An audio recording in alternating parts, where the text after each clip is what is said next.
July 15, 2020. In the span of minutes, the digital town square was set on fire. The world's most powerful voices, presidents, billionaires, celebrities, started broadcasting the same, bizarre message. It promised to double your money. A classic scam, but from the most verified, trusted accounts on the planet. Twitter itself began deleting the tweets, only for more to appear. The platform panicked. And then, it went nuclear. Twitter shut down the verified accounts of every single user.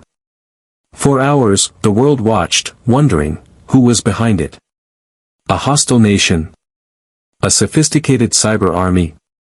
The answer was more shocking than anyone could have imagined.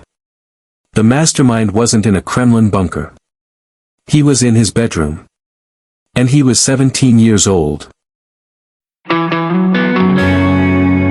What you just saw wasn't a movie plot. It was one of the most brazen and embarrassing cyber attacks in history. For nearly 2 hours, a hacker controlled the megaphones of Barack Obama, Joe Biden, Elon Musk, Bill Gates, Kanye West, Apple, Uber, and many more. The goal? A simple Bitcoin scam that netted over $100,000. But the method? A breathtaking intrusion into the very heart of Twitter's internal systems. Today, we're going to break down exactly how a Florida teenager named Graham Ivan Clark, known online as Kirk, pulled it off.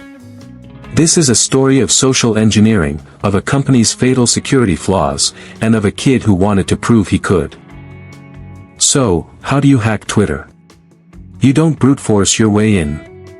You trick people.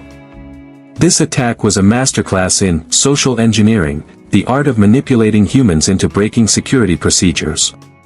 The hackers, including Clark and his accomplices found on a Discord server, posed as Twitter IT staff. They contacted real Twitter employees over the phone and through direct messages. Their story was convincing. Hey, I'm from the IT department, we're seeing a problem with your account, we need you to authenticate on this internal portal. But they needed a way in. Their key? A target within Twitter itself. They focused on employees with access to Twitter's internal admin panel, a powerful dashboard that lets support staff manage any user account, including resetting passwords, disabling 2FA, and control email addresses. And how did they find these employees? A technique called phone spearphishing. They scoured LinkedIn and other sites for Twitter employees, often targeting those who listed their phone numbers publicly. They then cross-referenced this with data from previous breaches to find personal details, making their IT call seem more legitimate. Once they tricked an employee into giving their credentials, they were in the system. But their first goal wasn't Elon Musk. It was something far more valuable in the underground world: OG accounts.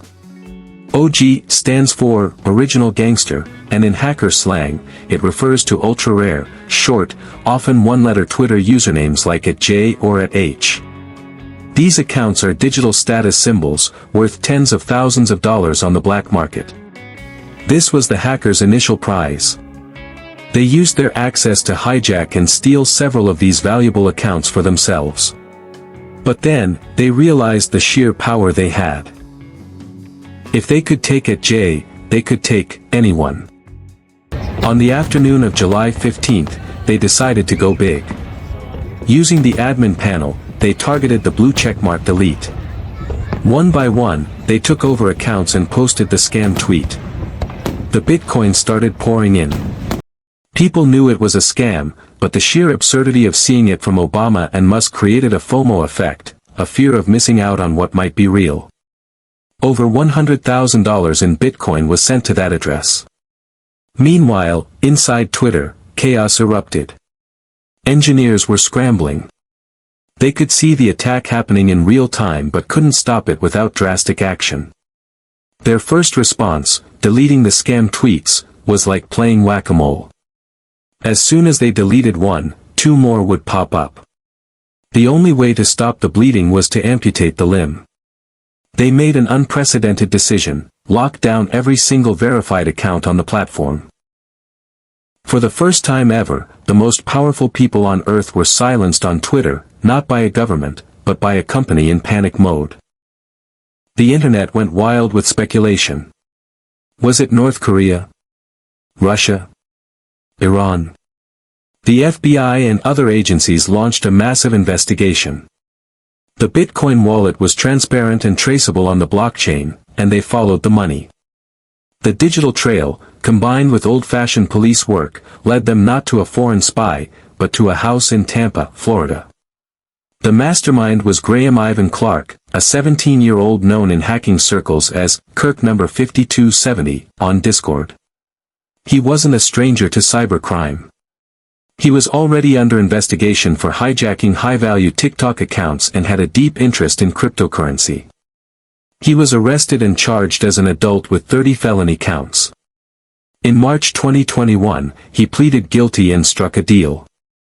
The sentence was shocking to many: 3 years in prison, followed by 3 years of probation. Why so lenient? Because he agreed to help authorities understand the flaw and because he was a minor with no prior criminal record. So why did he do it? According to the Florida state attorney, it wasn't about ideology or politics. It was, in her words, for the money and the fame.